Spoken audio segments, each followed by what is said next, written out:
Supergirl Season 3, Episode 8, titled Crisis on Earth X Part 1. This is the 4-part crossover event that is crossing over all of the main 4 DC shows. Supergirl, Arrow, Flash, and ends off with Legend of Tomorrow. It starts with Supergirl. How is it? Do I think it starts off good? I will say this.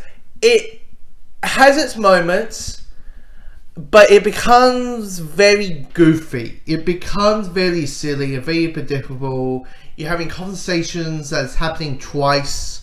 You're having scenes that are trying to be comedic, and some scenes work and some don't. There's a couple of dramatic scenes. Because this is the last day or two before Iris and Barry get married. The thing they've been hinting since like the second half of the Flash last year for season 3. There's a lot of dispute, a lot of persuasion, and of course, there's gonna be scenes where like you have all of the women of DC. Let's go that Iris is there, and Kara's there, and Felicity, and Sarah, and Alex, and they're all there, all getting their nails done. And Iris asks Felicity about are they the next one going to get married?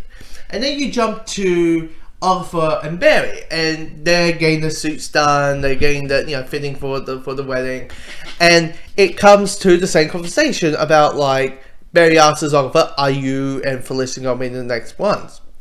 And for me, I'm like, do we really need 2 scenes that kind of are the same conversation?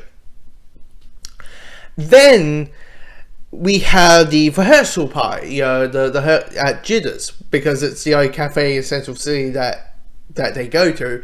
But they go to Jitters, and you have all of these trying to be these comedic moments. I kind of get it, just because you want to have maybe a sense of fun before shit gets real, before like the last like 10 minutes happen, and before like the Nazis from FX come to the wedding. I get it, but it just becomes very goofy, because when you have the scene where Arthur is like, maybe we should, maybe we should ask. Maybe me and Felicity should get married, and Felicity does this whole thing like, no, I mean yes, I mean no, I mean no, I mean no, I mean yes, I mean. I was like, Felicity, this is very confusing.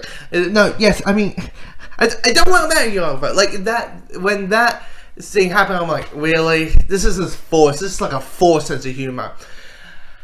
But the piece of humor that does work is when it comes to Alex, because Alex and staying with Kara are dealing with, I would say, moving on a little bit, and Alex is still dealing with the breakup that between her and Maggie, which is a desecrating. That relationship was perfect, and logically, you got Sarah, they both are lesbians, so they're going to be the ones who hook up at the rehearsal party.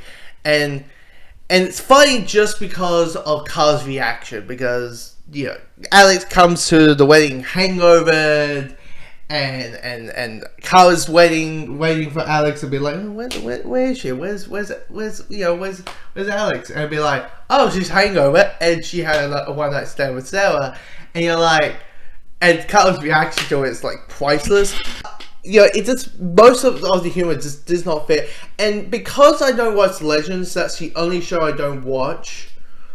There was a little bit of like, I don't know what's happening when it came to the Firestone stuff about like him trying not to, like he wants to be with his family, all that. For me, it felt like I just don't know what is happening, what's the lead up to this, what was this season, even though I maybe will fill out the gaps out through this event. Now, when it comes to the last, like, let's say 10 minutes, when the Nazis from Earth X crash Barry and Iris's wedding, that fight was fucking awesome. That, I was like, there's explosions, there's these like cool like little counter moments, and everybody has a right to shine. You can see the action, the fight scenes a little bit, because the thing about sometimes with TV shows is like very close up, and I was like, well, yeah, Arrow does it recently for the season really good, but this is a Supergirl episode, so we don't know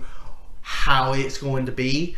So, but when it comes to Henry Combat, it's awesome, it's great. You're seeing everybody in the in the light and bits and pieces. I would say this, like, I really got into when the wedding happened to the end of the episode, when let's say the plot starts moving. That's where I'm like, okay, we're getting it. I'm hype.